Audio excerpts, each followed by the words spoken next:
हम माँ की ममता की ही किस्से सुनते आए हैं। माँ अपने ही जिगर के टुकड़े की जान ले, ऐसा शायद ही सुनने में आया हो।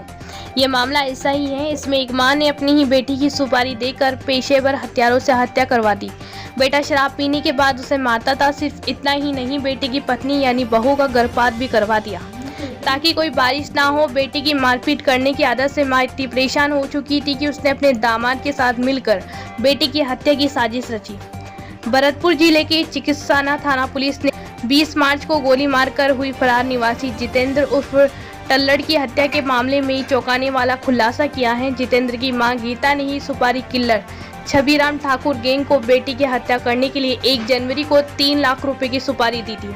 इसमें 2 लाख रुपए एडवांस के रूप में छबीराम गैंग को दिया था, बाकी बाद में देने थे। पुलिस ने छबीराम गैंग के सदस्य महेंद्र ठाकुर सहित मृतक की जीजा विपिन को पूर्व में ही गिरफ्तार कर लिया। गुरुवार को मृतक जितेंद्र की मां गीता लोहार को भी गिरफ्तार किया।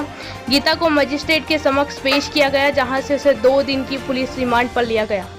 दामाद की मदद से करवाई बेटे की हत्या। जांच अधिकारी पुलिस निरीक्षक रामनाथ सिंह गुजर ने बताया कि गीता लोहार की 2 बेटियां हैं, जिनका ओल निवासी विपिन और उसके छोटे भाई सुनील के साथ विवाह हुआ है। जितेंद्र गीता का इकलौता बेटा था।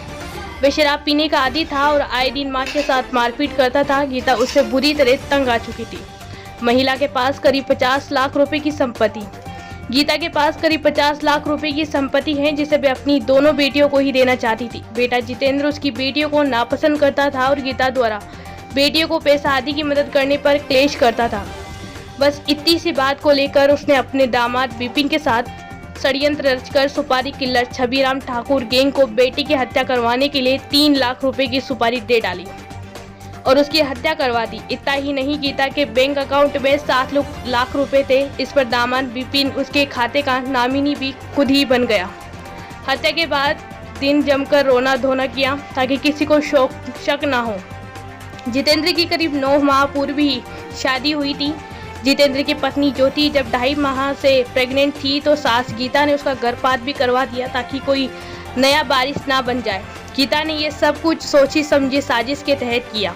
बहू को इस बात की भनक तक नहीं लगने दी। वह अपने बेटे से इस कदर नफरत करती है। हत्या के दिन न केवल मृतक जितेंद्र की पत्नी बल्कि मां गीता और उसकी दोनों बहनें को दामाद ने जमकर नौटंकी की, रोना धोना किया और शोक जताया। सीसीटीवी कैमरे में आई एक बाइक फुटेज से हुआ खुलासा। दरअसल जितेंद्र का शव 21 मार्च को सुबह कोलीपुरा गांव के पास उसके घर से करीब 2 किलोमीटर दूर एक खाली खेत में मिला था। उसके पास नमकीन पानी के पाउच और शराब की बोतल भी मिली थी। उसकी हत्या तो 20 मार्च की रात को करीब 8 बजे ही कनपट्टी पर नजदीक से गोली मारकर कर दी गई थी। उस वक्त वह अज्ञात शव था, लेकिन पुलिस के पहुंचने के बाद उसकी शिनाख्त हुई। पुलिस ने जांच शुरू किया तो एक सीसीटीवी कैमरे में एक पल्सर बाइक पर पुलिस को शक हुआ तो उसके रजिस्ट्रेशन नंबर के आधार पर पुलिस छबीराम ठाकुर गैंग तक पहुंच गई और शार्प शूटर महेंद्र ठाकुर को गिरफ्तार कर लिया। Bureau report BTV9 news India.